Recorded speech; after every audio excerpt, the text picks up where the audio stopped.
दर्शन। पांच महाव्रत तो समझ में आ गया तुम्हारे, ठीक है। जैन धर्म के अनुसार मनुष्य सदकर्मों के द्वारा धीरे धीरे मोक्ष प्राप्ति की ओर अग्रसर हो सकता है। क्या हो सकता है? हाँ, जो 5 महाव्रत थे, 5 महाव्रत मैंने तुम्हें बता दिया। 5 महाव्रत कौन से थे हमारे? ठीक है, हत्या ना करना, चोरी ना करना, धन संग्रह करके ना रखना, ठीक है। तो 5 महाव्रत जैन धर्म के अनुसार, इन महाव्रतों के द्वारा जैनी लोग स्वयं को सांसारिक बंधनों से मुक्त कर सकते थे। सांसारिक बंधन क्या होते हैं इंसान के? सांसारिक बंधन होता है उसका घर, उसका परिवार और माल, उसके माल दौलत घर परिवार, यही तो बंधन होता है। इंसान को कुछ भी करने से यही चीज़ तो रोक के रखती हैं, और वही इन्हीं चीज़ों का क्या कर दिया करते थे? त्याग कर दिया करते थे। सबसे पहले जैसे आप ब्रह्मचर्य का पालन करोगे तो आपकी फैमिली होगी क्या? नहीं होगी। जब आप धन इकट्ठा करके नहीं रखोगे तो आपको धन का लाभ, धन की लालच या धन को सुरक्षा रखने की बात होगी क्या? नहीं होगी। तो बेसिकली आप संसारिक चीज़ों से अपने आप को वैसे ही अलग कर लोगे 5 व्रतों का पालन करने के बाद। जैन धर्म के अनुसार मनुष्य सदकर्मों के द्वारा धीरे धीरे मोक्ष प्राप्ति की ओर अग्रसर हो सकता है। देखो मोक्ष प्राप्ति क्या होती थी? मोक्ष मतलब मुक्ति मिलना। मुक्ति मतलब जन्म पुनर्जन्म का जो चक्र होता है ना, कि आप फिर पैदा हुए, फिर जन्म हुआ, फिर मर गए, फिर जन्म, मतलब जन्म पुनर्जन्म का चक्र चलता रहता है। हिंदू धर्म के अंदर भी इस चीज़ को बिलीव रखते हैं। तो मोक्ष मिलने के बाद वो जो आपका जन्म पुनर्जन्म का चक्र है वो क्या हो जाएगा? खत्म हो जाएगा। कि जैसे ही मरेगा वो सीधा देवता के पास चला जाएगा, भगवान के पास चला जाएगा, यानी कि ऊपर वाले के पास चला जाएगा, फिर उसका दोबारा से जन्म नहीं होगा। तो बेसिकली ये होता था हमारा मोक्ष, ठीक है। त्रिरत्नों के अनुसार आचरण मोक्ष प्राप्ति के लिए मनुष्य को 3 रत्नों के अनुसार आचरण करना चाहिए। जैन धर्म में अहिंसा तथा तपस्या पर विशेष बल दिया गया था। किस पर बल दिया गया था बेटा? मोक्ष प्राप्ति के लिए मनुष्य को 3 रत्नों के अनुसार आचरण करना चाहिए, जिसमें जैन धर्म में अहिंसा तपस्या पर विशेष बल दिया गया था। तभी तुम देखना जैन धर्म के अंदर बहुत ज़्यादा तपस्या करी जाती है, कष्टदायक होती है। महावीर जैन के मानने वाले महावीर जैन बहुत ज़्यादा अपने शरीर को क्या देते थे? कष्ट देते थे, ठीक है। तभी वो क्या रहते थे? नग्न रहते थे। क्या रहते थे? उनका मानना था कि आसमान जो है वो हमारा वस्त्र है। आसमान क्या है? हमारा वस्त्र है, ठीक है। जैन धर्म के पतन के कारण, जब जैन धर्म पहले हमारा वैदिक धर्म था, वैदिक धर्म से बहुत ज़्यादा विशेषताएं इसकी अलग रही हैं हमारी जैन धर्म की, और फैला भी था बहुत तेज़ी से। लेकिन फिर क्या कारण थे जिस कारण से जैन धर्म ज़्यादा लोकप्रिय नहीं हुआ और धीरे धीरे करके ख़त्म होता चला गया, ठीक है। तो हम इसके पतन के कारण देख लेते हैं भाई क्यों ऐसा रीज़न हुआ था, ठीक है। तो जैन धर्म के पतन के कारण में जनसाधारण से अलगाव जैन धर्म की अल्पकालिकता तथा पतन का प्रमुख कारण था, ठीक है। अलगाव, देखो अलगाव का मतलब होता है अलग होना। क्या होना? अलग हो जाना। किससे? जनसाधारण से। जनसाधारण मतलब आम जनता से अलग हो जाना। आम जनता से अलग हो जाना ये इसका प्रमुख कारण था पतन होने का, ठीक है। दूसरा, अन्य धर्मों के उत्थान ने इस धर्म की नींव को कमज़ोर कर दिया था। अन्य धर्मों के उत्थान ने, अन्य धर्म में आप उसमें बौद्ध धर्म भी देख सकते हो कि बौद्ध धर्म का उत्थान भी हुआ था, क्योंकि बौद्ध धर्म के अंदर इतना ज़्यादा शरीर को कष्ट देने वाला प्रमाण नहीं मिलता है, ठीक है। इसके अलावा प्रचार में शिथिलता के कारण भी जैन धर्म का पतन हुआ। शिथिलता का मतलब ज़्यादा इसका प्रचार प्रसार नहीं हुआ था, इस कारण से भी जैन धर्म का पतन हो गया। पतन होने मतलब ज़्यादा लोकप्रिय नहीं रहा। आपसी मतभेद तथा बहुत से उप संप्रदाय बनने के कारण जैन धर्म की एकता नष्ट होने लग गई थी। यानी कि जैसे जैसे महावीर जैन जब तक थे उसके बाद क्या होने लगा था? लोग बंटने लग गए थे। कोई किसको मान रहा है, कोई किसको मान रहा है, हर किसी ने अपनी अलग अलग परिपाटी शुरू कर दी। यानी कि अनेक इसमें संप्रदाय उत्पन्न हो गए थे। जैसे मैंने आपको बताया था कि पार्श्वनाथ को मानने वाले लोग बन गए थे, महावीर जैन को मानने वाले लोग अलग बन गए थे। तो जब संप्रदाय बनते हैं ना तो डिस्क्रिमिनेशन हो जाता है, भेदभाव हो जाता है, बट जाते हैं। बटने की वजह से क्या होता है? उनकी जो एक होता है ना, जैसे ये है एक घोसा है, मतलब एक है तो एक की पावर क्या होगी? ज़्यादा होती है, और ये खुल गया बिखर गए तो इनकी पावर क्या हो जाती है? कम हो जाती है। तो वैसे ही जब पूरा एक साथ रहेगा कोई भी तो उसकी ताकत रहेगी, और बिखर जाएगा तो वो उसकी ताकत कमज़ोर हो जाएगी। वही इनके साथ हुआ था कि ये अलग अलग संप्रदायों में बट गए थे, ठीक है। कठोर सिद्धांत के कारण लोगों को धीरे धीरे इस धर्म से लगाव कम होने लगा, क्योंकि कृषि आदि क्षेत्रों में अहिंसा का पूर्ण रूप से पालन संभव नहीं, ठीक है। किसके कारण? भाई जो कृषि वाले लोग थे, कृषि वाले जो लोग थे भाई वो पूरी तरीके से अहिंसा का पालन नहीं कर सकते थे, क्योंकि भाई जब वो खेती बाड़ी करते थे तो कुछ जानवर या कुछ उनकी खेती को ख़राब करने आ जाता तो उसको क्या करते थे, उन्हें मारना पड़ता था। तो बहुत सारे कारण थे उनके लिए, तो इसीलिए वो पूरी तरीके से अहिंसा का पालन नहीं कर पाते थे और इस कारण से वो जैन धर्म से हटते चले गए। राज के संरक्षण की कमी के कारण इस धर्म के आदर्शों एवं सिद्धांतों को संरक्षण नहीं मिल पाया, जो इसके पतन के प्रमुख कारणों में से एक था। देखो राज के संरक्षण का मतलब क्या होता है, क्या होता है राज के संरक्षण? राज के संरक्षण का मतलब होता है बेटा कि जब किसी धर्म को राजा के द्वारा, जो भी उस वक्त का राजा है उसके द्वारा संरक्षण प्राप्त हो, क्या हो, संरक्षण प्राप्त हो। संरक्षण मतलब उसको धन दिया जाए, उसके बारे में लोगों से बोला जाए, ठीक है। ऐसा कुछ भी बौद्ध धर्म जैन धर्म के साथ नहीं था। ये भी कारण था जिस कारण से वो खत्म होता चला गया, ठीक है। राजा एक अहम भूमिका निभाता है किसी भी धर्म को फैलाने में। अगर किसी धर्म के ऊपर किसी राजा का सपोर्ट हो जाता है, समर्थन हो जाता है, तो वो धर्म लोकप्रिय होता है, क्योंकि उसमें अनुदान देना, उसका प्रचार प्रसार करना, उसमें लोगों को इन्वॉल्व करना, तो सब राजा के द्वारा होता रहता था। जैसे बौद्ध धर्म लोकप्रिय हुआ कब? अशोक के समय में हुआ। कब हुआ? क्योंकि अशोक क्या था, राजा था, और उसने जब बौद्ध धर्म अपनाया तो उसने बौद्ध धर्म का प्रचार प्रसार बहुत ज़्यादा किया था, तभी बौद्ध धर्म फैलता चला गया था। लेकिन जैन धर्म के साथ ऐसा कुछ भी नहीं हुआ था। आत्मपीड़न, कठोर व्रत एवं तपस्या पर बल, जाति व्यवस्था के दर्शन को बनाए रखना, ब्राह्मण धर्म से पूर्णतः पृथक नहीं कर सकना जैन धर्म के पतन के अन्य प्रमुख कारण थे। यानी कि जैन धर्म भी पूरी तरीके से वैदिक धर्म से अलग नहीं हो पाया था। इसके अंदर भी जाति व्यवस्था का था। जाति व्यवस्था मैंने आपको बता भी रखी। जाति व्यवस्था क्या थी? समाज में लोगों को 4 वर्णों में बांट देना, ब्राह्मण, क्षत्रिय, वैश्य, शूद्र, 4 कैटेगरी में लोगों को क्या कर दिया गया था? बांट दिया गया था। तो ये इसमें भी बिलीव रखते थे, या जाति व्यवस्था के दर्शन को बनाए इन्होंने रखा था, जिस कारण से क्या हुआ था? इसके पतन का कारण हो गया था, ठीक है। चलो आगे हम बात करते हैं बौद्ध धर्म। अब दूसरा धर्म कौन सा आ जाता है हमारा? बौद्ध धर्म। अभी हमने कौन कौन से पढ़े? हमने अभी पढ़ा था वैदिक धर्म, ठीक है। वैदिक धर्म के बाद फिर हमने पढ़ा जैन धर्म, फिर हमने पढ़ा जैन धर्म के बाद बौद्ध धर्म। इनमें तुम्हें मेन चीज़ें क्या याद रखनी होती हैं? जैसे जैन धर्म है तो आपको पता होना चाहिए भी जैन धर्म की स्थापना किसने करी थी, कितने तीर्थकर उसमें आए थे, ठीक है। और महावीर जैन जो थे उनका जन्म कब हुआ था, ठीक है। तो इन चीज़ों के बारे में रखना, क्योंकि इनसे क्वेश्चन पूछ ले जाते हैं पेपर के अंदर, ठीक है। और इनकी शिक्षाओं के बारे में बहुत बार पूछा जाता है कि भाई इनके जैसे 5 व्रत थे, तो इन 5 व्रतों के बारे में पेपर में पूछ लिया जाएगा कि भाई जैन धर्म के 5 व्रत कौन से थे। अब आता है हमारा बौद्ध धर्म। सबको पता है बौद्ध धर्म की स्थापना किसने करी थी? महात्मा बुद्ध ने करी थी। बौद्ध धर्म की स्थापना महात्मा बुद्ध ने करी थी, ठीक है। 563 ईसा पूर्व में इनका जन्म हुआ था, महात्मा बुद्ध का। इनका बचपन का नाम सिद्धार्थ था, और इनका जन्म हुआ था नेपाल के लुम्बिनी के कपिलवस्तु में। नेपाल के लुम्बिनी के कपिलवस्तु में इनका जन्म हुआ था, ठीक है। ये भी एक राजघराने से बिलोंग करते थे। महावीर जैन भी एक राजघराने से बिलोंग करते थे, ठीक है। लेकिन उन्होंने, महावीर जैन ने जो अपने घर का त्याग करा था, जब तक उनके माँ बाप जिंदा थे जब तक नहीं करा था। माँ बाप जब उनके चले गए थे दुनिया से तो उसके बाद उन्होंने अपना घर का त्याग करा था। महात्मा बुद्ध ने भी अपना घर का त्याग करा था। 29 ईयर्स की उम्र में इन्होंने अपना घर का त्याग कर दिया था। इनकी पत्नी भी थी, इनका पुत्र भी था, ठीक है। चलो आगे हम पढ़ते हैं इनके बारे में। बौद्ध धर्म की परिकल्पना महात्मा बुद्ध से प्रारंभ होती है। बौद्ध धर्म ने कर्मवाद पर बल देकर भौतिकवाद का खंडन किया था। देखो कर्मवाद मतलब कर्म पर सिद्धांत होता है, ठीक है। भौतिकवाद का खंडन का मतलब होता है भौतिक, जो हमारे पास भौतिक चीज़ें होती हैं, घर, ज़मीन, जायदाद, पैसा, परिवार, ये सब भौतिकवाद, ठीक। महात्मा बुद्ध का बचपन का नाम क्या था? सिद्धार्थ था। ये ध्यान रखना, ऐसे क्वेश्चन पूछ लेते हैं, ठीक है।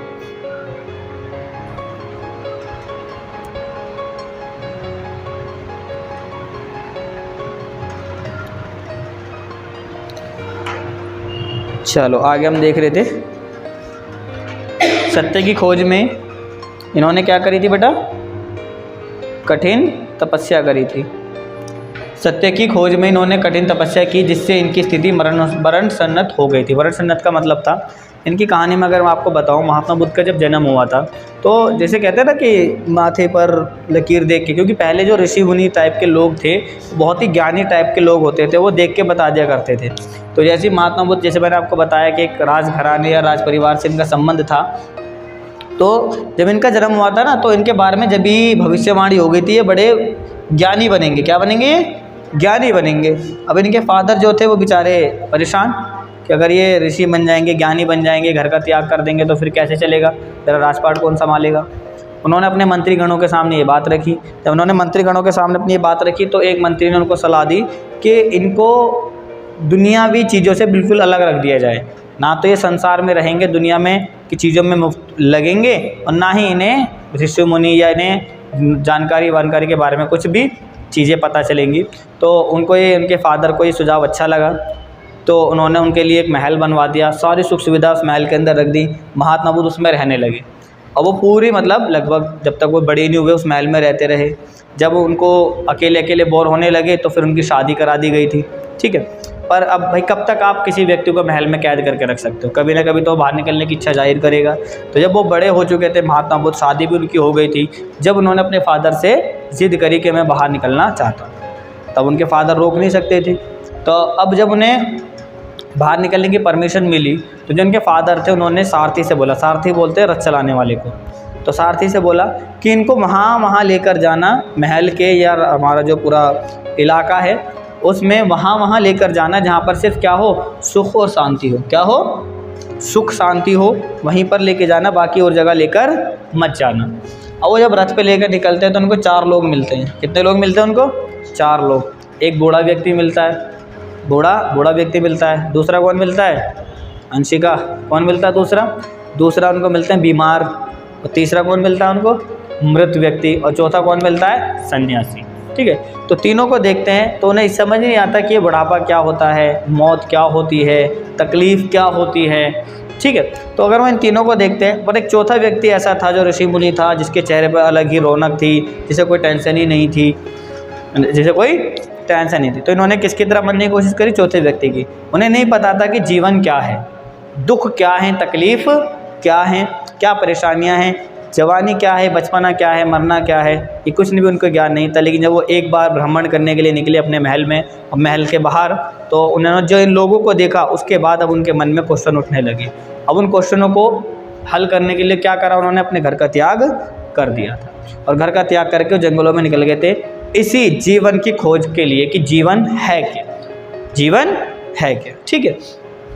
दुखों का कारण क्या है, अभी मैं आगे तुम्हें बताऊंगा कि महात्मा बुद्ध ने बताया था दुखों का कारण क्या है। क्या है दुखों का कारण? लोग बाग इतने ज़्यादा परेशान हैं, हर किसी इंसान के अंदर पास दुख है। तो महात्मा बुद्ध से पूछा दुख क्या है?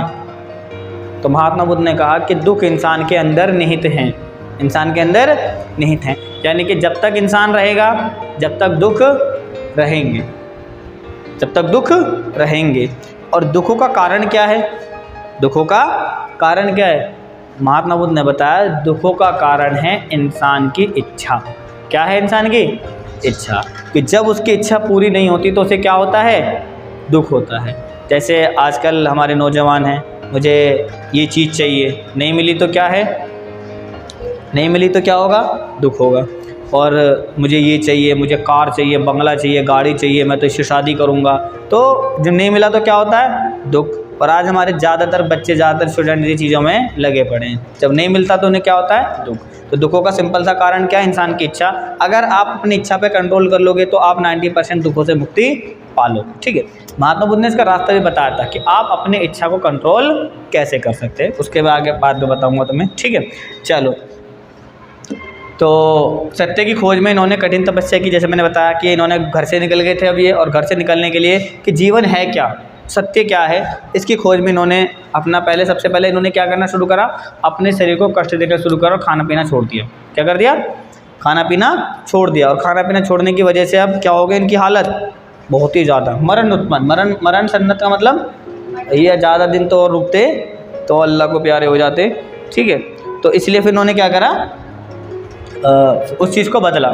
उन्होंने ध्यान एवं साधना की पद्धति द्वारा ज्ञान की प्राप्ति की, तब उनका नाम ज्ञानी व्यक्ति के नाम से विख्यात हुआ। इनके संदेश संपूर्ण महाद्वीप के साथ साथ जापान, श्रीलंका, थाईलैंड तक पहुंच गए थे। ये पूछ लिया जाएगा क्वेश्चन आपसे पेपर के अंदर कि महात्मा बुद्ध के जो संदेश थे भारत में तो थे ही थे, भारत के बाहर किन किन देशों में लोकप्रिय थे? तो इन जगहों पर जापान में, श्रीलंका में और थाईलैंड में। यहाँ पर आज भी आपको बौद्ध धर्म के लोग मिल जाएंगे। ठीक है। विभिन्न प्रतीकों में महात्मा बुद्ध का दर्शाया गया है, महात्मा बुद्ध को दर्शाया गया है। उदाहरण स्वरूप रिक्त स्थान बुद्ध के ध्यान की दशा को, स्तूप महापरिनिर्वाण को तथा धर्म चक्र प्रथम उपदेश को दर्शाता है। ये पेपर में पूछ लिया जाता है, मिलान करने के लिए नाम दे देते हैं, जैसे महापरिनिर्वाण दिखा देंगे, धर्म चक्र लिख देंगे, उसके बाद और सामने उनके लिख देंगे कि ये क्या है, मतलब ये किससे संबंधित है। तो महापरिनिर्वाण किससे संबंधित है? स्तूप से, यानी कि जब उनको दुनिया से वो चले गए थे, स्तूप तब बनाए गए थे। स्तूप के बारे में बता दूँ अभी तुम्हें मैं। धर्म चक्र प्रथम क्या था? ये धर्म चक्र, धर्म का चक्र वो क्या था? जो उन्होंने उपदेश दिया था। क्या दिया था उन्होंने? उपदेश। ठीक है, अब हम बात करेंगे जैन धर्म की शिक्षाओं में। जैसे मैंने तुम्हें बताया था कि जैन और बौद्ध धर्म की शिक्षाएं लगभग एक जैसी थी, ठीक है, बस थोड़ा सा बदलता है। तो मैंने भी तुम्हें बताया था ना कि हम दुख, इच्छा को कैसे कंट्रोल कर सकते हैं, तो महात्मा बुद्ध ने यही बताए थे, अष्टांगिक मार्ग। क्या बताए थे बेटा? अष्टांगिक मार्ग, कि इन 8 तरीकों से आप अपनी इच्छा को कंट्रोल कर सकते हो, और आपकी अगर इच्छा कम हो जाएगी ऑटोमेटिकली आपका दुख भी क्या हो जाएगा? कम हो जाएगा। ठीक है, गौतम बुद्ध ने अष्टांगिक मार्ग को दुख निरोध का उपाय बताया। किसको बेटा? अष्टांगिक मार्ग को। दुख निरोध का मतलब दुखों को कम करने का उपाय। इसे दुख निरोध गमनी प्रतिपदा कहा जाता है। क्या कहा जाता है इसको? दुख निरोध। अगर पेपर में पूछा जाए भाई दुख निरोध गमनी किसे कहा गया है, तो अष्टांगिक मार्ग को। इसमें इन्होंने 8 रास्ते बताए थे, 8 तरीके बताए थे। ठीक है, प्रतिपदा में 8 सोपान होने के कारण इसे अष्टांगिक मार्ग कहा जाता है। 8 तरीके थे, 8 बातें थी। ठीक है, तो प्रतीतीय समुत्पाद महात्मा बुद्ध की संपूर्ण शिक्षा व उपदेशों का आधार स्तंभ है। प्रतीतीय का अर्थ किसी वस्तु के होने पर तथा समुत्पाद का अर्थ किसी अन्य वस्तु की उत्पत्ति से है। ठीक है, तो इस पूरे शब्द को उन्होंने खोल के बताया। प्रतीतीय का अर्थ क्या होता है? वस्तु के होने पर। क्या होने पर? वस्तु के होने पर। और समुत्पाद का अर्थ होता है किसी अन्य वस्तु की उत्पत्ति से है। जैसे मैंने अभी आपको क्या बताया था, इच्छा हमारी क्या होती है? अगर मेरे पास बाइक है ना, मेरे पास क्या है? बाइक है, तो मैं इच्छा करूँगा मेरे पास कार है, कार है, और मेरी इच्छा अगर कार की पूरी नहीं होगी तो मैं क्या रहूँगा? परेशान रहूँगा, नहीं रहूँगा। मेरे पास छोटा मकान है, तो वो क्या है? प्रतीतीय, भाई वो मेरे पास है। लेकिन समुत्पाद क्या हुआ? मैं एक बड़े घर की इच्छा करूँगा, भाई मैं तो बड़ा घर होना चाहिए, मेरा तो पूरा बंगलो होना चाहिए, और उसी के चक्कर में फिर मैं लग जाऊँगा। क्या लग जाऊँगा मैं उसी के चक्कर में? फिर मैं ना दिन देख रहा हूँ ना रात देख रहा हूँ, बस कमाने में लगा पड़ा हूँ, सुख चैन सब खो दिया। बंगला लेना है जी, क्या लेना है? बंगला लेना है। और हम ज़िंदगी के एक अहम जो हिस्से होते हैं हमारी लाइफ के, वो सब हम क्या कर देते हैं? छोड़ देते हैं। सिर्फ किस में लग जाते हैं? दिन रात कमाने में लग जाते हैं। वाला हिसाब हो जाता है हमारा। खा रहे हैं कमाने के लिए और कमा रहे हैं खाने के लिए। सुबह उठे कुत्ते की तरह भागे भागे फिर रहे, शाम को आए सोए फिर भागे, फिर जिसके लिए परिवार के लिए कर रहे, बड़ा घर लेंगे, बड़ा घर लेंगे, और उस बड़े घर के चक्कर में उस छोटे घर की जो सुख शांति थी, उसमें जो प्यार था, वो सब क्या कर दिया हमने? ज़ाया कर दिया। इसलिए तो बोला कि जो है उस पर खुश रहो, सब्र करो। इसका मतलब ये नहीं है कि आप आगे की कल्पना ना करो या आगे के लिए मेहनत ना करो। मेहनत करो, लेकिन जो फ़िलहाल आपके पास है आप उसमें खुश भी रहो और उसको इस्तेमाल भी करो। आप कल के चक्कर में आज अपना ख़राब मत करो। ठीक है, प्रतीतीय समुत्पाद के 12 क्रम हैं, जिन्होंने द्वंद्वांश निदान कहा जाता है। बौद्ध धर्म के अनुसार निर्वाण की प्राप्ति इसी जन्म में हो सकती है, किंतु महापरिनिर्वाण मृत्यु के बाद ही संभव है। देखो, निर्वाण की प्राप्ति जैसे मैंने आपको बताया था, मोक्ष प्राप्ति, निर्वाण की प्राप्ति, ये सब जन्म पुनर्जन्म के चक्र है, उसको रोकने के लिए है। आप जो इंसान जब मरेगा तो सीधा किस में विलीन हो जाएगा? भगवान में लीन हो जाएगा। इस तरह की चीज़ें थी। ठीक है, अष्टांगिक मार्ग के अगर मैं आपको बताऊं, इसमें अष्टांगिक मार्ग का नहीं बता रखा। अगर मैं अष्टांगिक मार्ग के बारे में बताऊं तो आप सबको पता है, अष्टांगिक मार्ग के ज़्यादातर सिद्धांत आपको पता है। इसमें आ जाता है वो अच्छा दर्शन, ठीक है, और अच्छी सोच, अच्छी नज़रें, अच्छा व्यवहार, अच्छा बोलचाल, हर एक चीज़ आपकी अच्छी होनी चाहिए। इसे कहते हैं सम्यक वर्ड यूज़ किया जाता है। सम्यक ज्ञान, सम्यक दर्शन, सम्यक दृष्टि, सम्यक वाणी। ठीक है, सब कुछ आपका क्या होना चाहिए? अच्छा होना चाहिए। तो आप ऑटोमेटिकली सब चीज़ों से क्या हो सकते हो? बच सकते हो। अगर आपकी अच्छी नज़र होगी तो आप दूसरे को देख के जलोगे नहीं तो दुख नहीं हो, हाँ है ना। अगर आप आपकी सोच अच्छी होगी, आपकी नज़र अच्छी होगी, तो आप दूसरों को देख के उस चीज़ को पाने की कल्पना नहीं करोगे। आधे से आधे जो बच्चे हमारे ख़राब या बेकार हैं वो इसीलिए तो हैं, इच्छा करते हैं मुझे ये मिल जाए, चाहे वो गाड़ी हो, घर हो, बंगला हो, लड़की हो, बस ये मिल जाए, देखा बस ये मिल जाए। इतनी ज़्यादा हमारी नज़र, हमारी सोच क्या हो चुकी है, ख़राब हो चुकी है। ठीक है। महात्मा बुद्ध की शिक्षाएं बौद्ध धर्म के महत्वपूर्ण ग्रंथ हैं जिन्हें त्रिपिटक कहा जाता है। ध्यान रखना, ये पूछा जाता है। महात्मा बुद्ध के यानी कि बौद्ध धर्म के जो ग्रंथ हैं उनको क्या कहता है, त्रिपिटक कहा जाता है। अब त्रिपिटक कौन कौन से हैं, ध्यान सुन लेना। सुत्त पिटक, अभिधम पिटक और विनय पिटक। कौन कौन से बेटा, सुत्त, अभिधम और विनय। इन तीनों के अंदर महात्मा बुद्ध से ही रिलेटेड सारी चीज़ें लिखी हुई। ठीक है। महात्मा बुद्ध की शिक्षाएं सुत्त पिटक की कहानियों पर आधारित हैं। महात्मा बुद्ध की शिक्षा किस पर है, सुत्त पिटक पर आधारित है। महात्मा बुद्ध ने तर्क और विवेक के आधार पर अपने सिद्धांतों का प्रतिपादन किया है जो निम्नलिखित है। उन्होंने क्या क्या दिया है।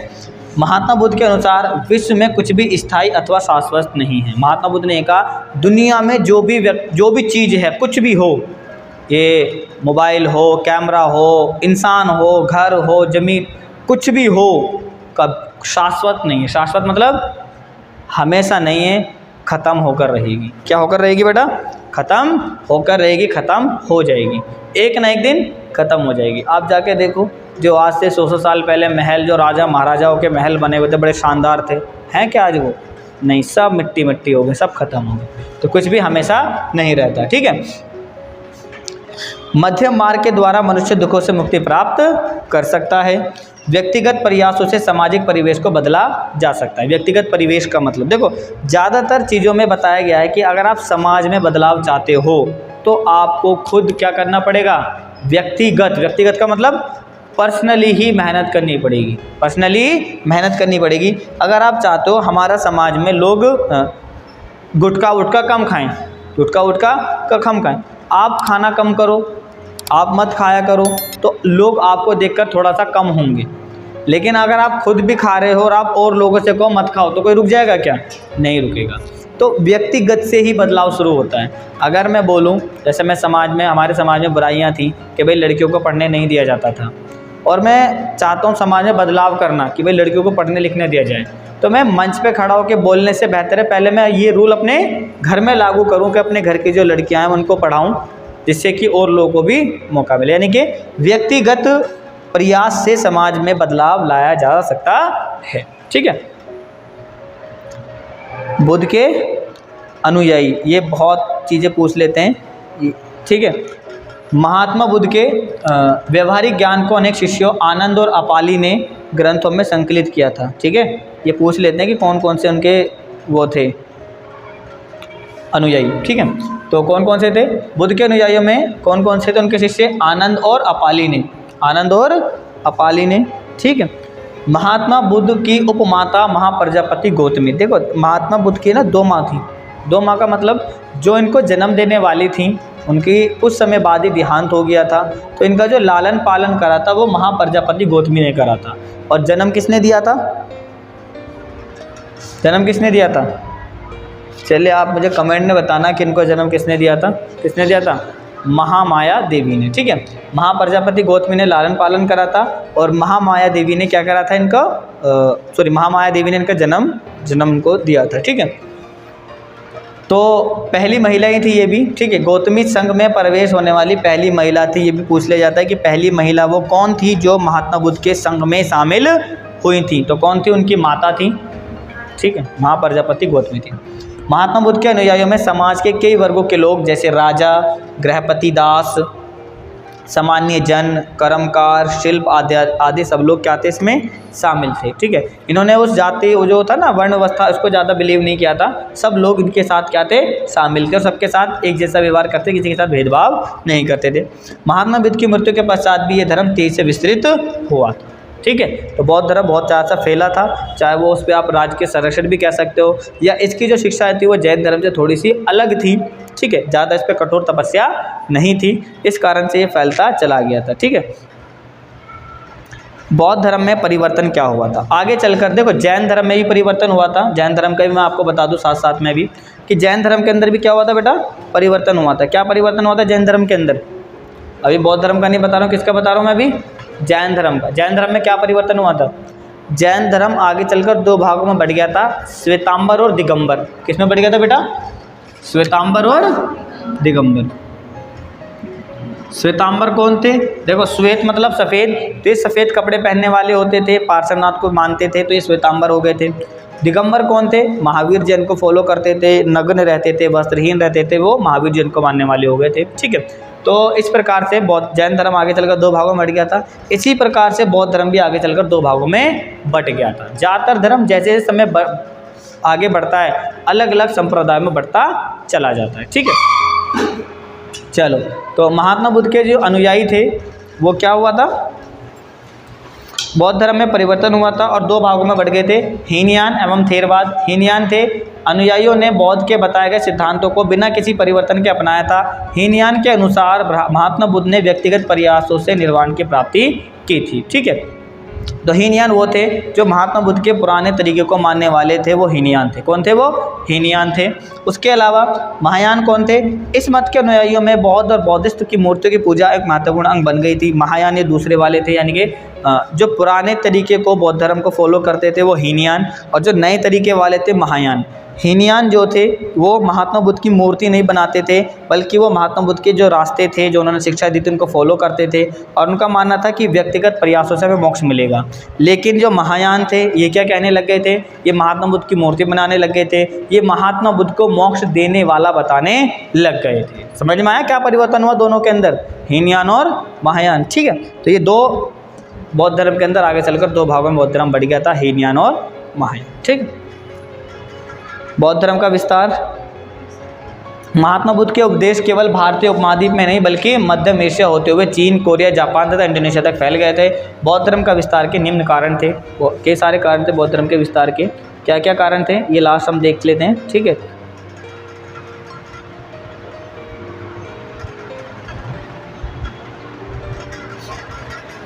भारत में बौद्ध धर्म का जो विस्तार ऐसे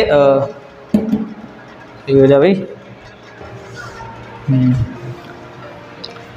तो भारत में बौद्ध धर्म का विस्तार ऐसे समय हुआ जब संपूर्ण भारत कर्म कांडों, पशु बलि आदि आडंबरों से ग्रस्त था। ग्रसित मतलब क्या था? संपूर्ण भारत में क्या होता था?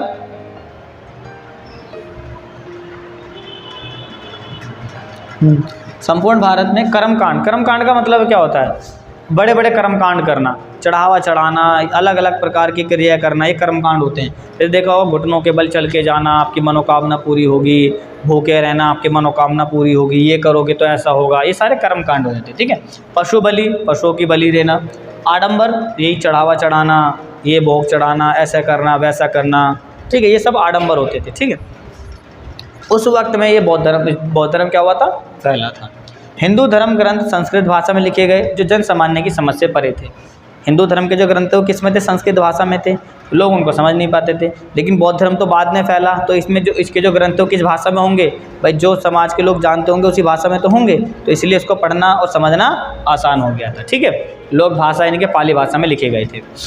बौद्ध धर्म के प्रचार प्रसार में राज के संरक्षण का विशेष महत्व रहा था, मैंने बताया था आपको। ठीक है, बौद्ध धर्म की शिक्षा अत्यंत सरल थी। इन सरल शिक्षाओं से प्रेरित होकर विशाल संख्या में लोग ने इसे स्वीकार कर लिया था। क्योंकि लोग बाग है ना, क्योंकि हिंदू धर्म के अंदर इसे कर्मकांड था, पशु बलि थी, आडंबर थे, तो कुछ लोग ऐसे थे जो इनसे बचना चाहते थे, लेकिन उन्हें कोई और अच्छा ऐसा विश्वास नहीं मिल रहा था जिसको वो फॉलो कर सके। जैन करते तो उसमें ज़्यादा शिक्षाएँ थी और ज़्यादा उसमें सख्त कानून थे, तो उन्होंने किसको अपना लिया? फिर बौद्ध धर्म। ठीक है,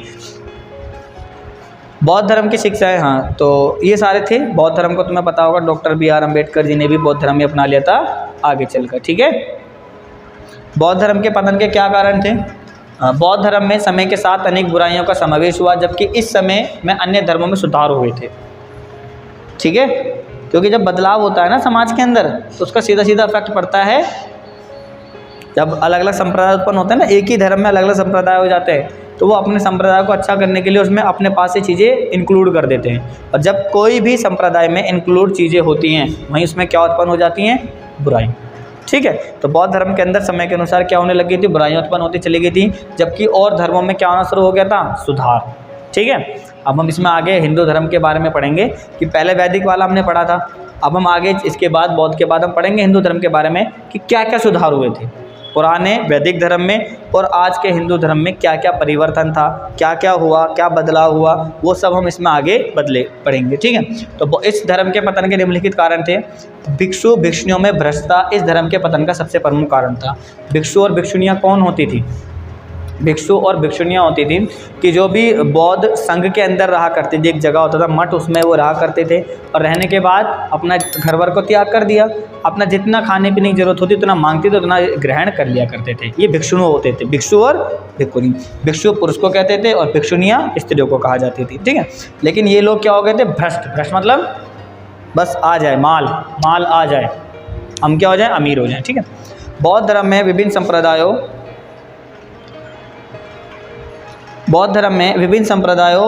के विभाजन से बौद्ध धर्म को बहुत हानि हुई थी। ठीक है ना, बौद्ध धर्म में विभिन्न संप्रदायों के विभाजन से, क्योंकि जब भी कोई धर्म बढ़ जाता, मैंने जैसे आपको बताया, ये रहेगा तो ताकतवर रहेगा और खुल गया तो बिखर जाएगा। ठीक है, विभिन्न संप्रदाय जैसे विभाषिक, सूत्रांतिक, विज्ञानवाद, माध्यमिक और वज्रयान में आपसी मतभेद से बौद्ध धर्म का आदर्श समाप्त हो गया। क्योंकि अब जो नया बंदा बौद्ध धर्म में शामिल होना चाहेगा तो वो सोचेगा किसको फॉलो करूँ, मैं किसको फॉलो करूँ। एक तो सिंपल सा एक था भाई, हाँ महात्मा बुद्ध थे, महात्मा बुद्ध को फॉलो करना, खत्म बात।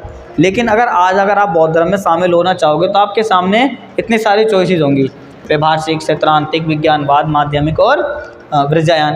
तो आप सोचोगे यार किसको फॉलो करूं, कौन सही है कौन गलत है, तो यहाँ आपको कश्मकश डलेगी और यहीं आप उसको क्या कर दोगे? छोड़ दोगे। ठीक है, मूर्ति पूजा एवं कर्मकांड को बौद्ध धर्म के नए संप्रदायों ने अपनाया। जैसे मैंने आपको बताया था, महायान क्या करने लगे थे? महात्मा बुद्ध की मूर्ति बनाने लग गए थे, पूजा पाठ उनकी करने लग गए थे और उन्हीं से ही मोक्ष प्राप्त करने लग गए थे। इस प्रकार हिंदू धर्म की बुराइयां इस धर्म में आ गई थी, क्योंकि मूर्ति पूजा को है ना, हमेशा ही ज़्यादातर दार्शनिकों ने क्या कहा है? मूर्ति पूजा का विरोध किया है कि मूर्ति पूजा से भगवान खुश नहीं होते, या जो ज़्यादातर दार्शनिकों ने, चाहे वो हमारे गुरु नानक हों या कबीरदास हो, सारे लोगों ने क्या करा है? मूर्ति पूजा का विरोध किया है। क्या करा है? मूर्ति पूजा का। और बौद्ध धर्म के अंदर भी मूर्ति पूजा का विरोध, लेकिन आगे चलकर बौद्ध धर्म के लोग ही क्या करने लग गए थे? मूर्ति पूजा करने लग गए थे, तो उसके अंदर क्या आ गई? बुराइयाँ आ गई थी। ठीक है, ये स्थिति इस धर्म के पतन का प्रमुख कारण बन गई थी। कौन से धर्म का? बौद्ध धर्म का। ठीक है, संघ में नारियों का प्रवेश होने से अनाचार फैला था, जो पतन के कारणों में से प्रमुख था। ध्यान रखना, नारी जहाँ जाएगी उससे क्या हो जाता है? अनाचार। अनाचार मतलब बुराइयाँ उत्पन्न होने लग जाती हैं। इसीलिए अगर आप उनको अलग अलग रखोगे, पुरुष अलग संघ में रहेंगे, स्त्रियाँ अलग संघ में रहेंगी, तो अलग ठीक रहेगा। लेकिन जब स्त्रियाँ और पुरुष एक साथ रहने लग जाएं, या स्त्रियों ने जब ज़्यादा प्रवेश करने लगे थे संघ में, वैसे तो ज़्यादातर स्त्रियों का जो संघ था वो अलग ही होता था, पुरुषों का अपना अलग ही होता था, लेकिन कुछ ना कुछ उसमें फिर बुराइयाँ उत्पन्न होती चली जाती हैं आगे चलकर। ठीक है, संस्कृत भाषा को अपनाया जो सामान्य जन की समझ से परी थी, के कारण से भी बौद्ध धर्म का क्या हो गया था? पतन हो गया था। ठीक है, गृहस्थ जीवन की उपेक्षा के कारण हष्ट पुष्ट लोग जो समाज की सेवा कर सकते थे, गेरुआ वस्त्र पहनकर भिक्षु बनकर इधर उधर डोलने लगे थे। इस कारण भी क्या हो गया था? इस कारण भी बौद्ध धर्म का पतन गर्त में विलीन हो गया था। हष्ट पुष्ट लोग जो समाज की सेवा कर सकते थे, चोला डाला और अपना क्या बन गए? या चले। ठीक है भाई, सिंपल सी बात है, अगर आप अपने घर का त्याग कर दोगे, आप अपने घर की जिम्मेदारी से फ्री हो जाओगे, आप फिर टेंशन फ्री हो, आप जितने मर्जी और जब इंसान की टेंशन नहीं होती तो वो लंबे समय तक जीता ही नहीं जीता। भाई ज़्यादातर जो पहाड़ों पर रहने वाले लोग थे, जो अपने घरों का त्याग कर दिया करते थे, वो ज़्यादा लंबे समय तक क्यों जीते थे? क्योंकि उनके आसपास में स्त्रियाँ तो होती नहीं थी। क्या नहीं होती? ना घर होता था, ना परिवार होता था, ना तो उन्हें दिवाली पे शॉपिंग करानी, ना ईद पे शॉपिंग करानी, टेंशन फ्री रहते थे। खा लिया सो गए, खा लिया सो गए, ईश्वर की प्रार्थना में लग गए। वो इस तरह के लोग होते थे। क्या होते थे वो? इस तरह के लोग। तो जब समाज के हष्ट-पुष्ट लोग इस तरह के सन्यासी बनते चले जाएंगे तो समाज तो नीचे जाएगा ही जाएगा। तो लोग क्या करने लगे? अब लोग डरने लगे कि यार हमारा लड़का, हमारा बच्चा, हमारा ये इसमें ना चला जाएगा तो हमें छोड़ के चला जाएगा। तो इसलिए भी लोग बौद्ध धर्म से क्या होने लगे? अलग होने लगे। ठीक है, नास्तिकता बौद्ध धर्म के पतन का मुख्य कारण बनी थी। नास्तिकता किसे कहते हैं? जो ईश्वर को ना मानता हो, नास्तिकता भी कारण बन गई थी। ठीक है, इसके अलावा विदेशी आक्रमण के कारण इस धर्म को अपार क्षति पहुंची थी। तुर्कों द्वारा नालंदा, विक्रमशील और उदनपुरी के महान बौद्ध विहार नष्ट भ्रष्ट कर दिए गए थे। बौद्ध विहार मतलब जहाँ पर संत लोग रहते थे, अपनी तपस्या वस्या करते थे, इन सबको क्या कर दिया गया था, इन्होंने ख़त्म कर दिया था। ठीक है, तो ये सारे कारण थे जो बौद्ध धर्म के प्रमुख कारण बने थे या बौद्ध धर्म के पतन के कारण बने थे। अब क्वेश्चन इनमें से कुछ भी बनाकर वो पूछ लेते हैं, जैसे कि बौद्ध धर्म के पतन के प्रमुख कारण क्या थे, या बौद्ध धर्म आगे चलकर कितने भागों में बढ़ गया था। ठीक है,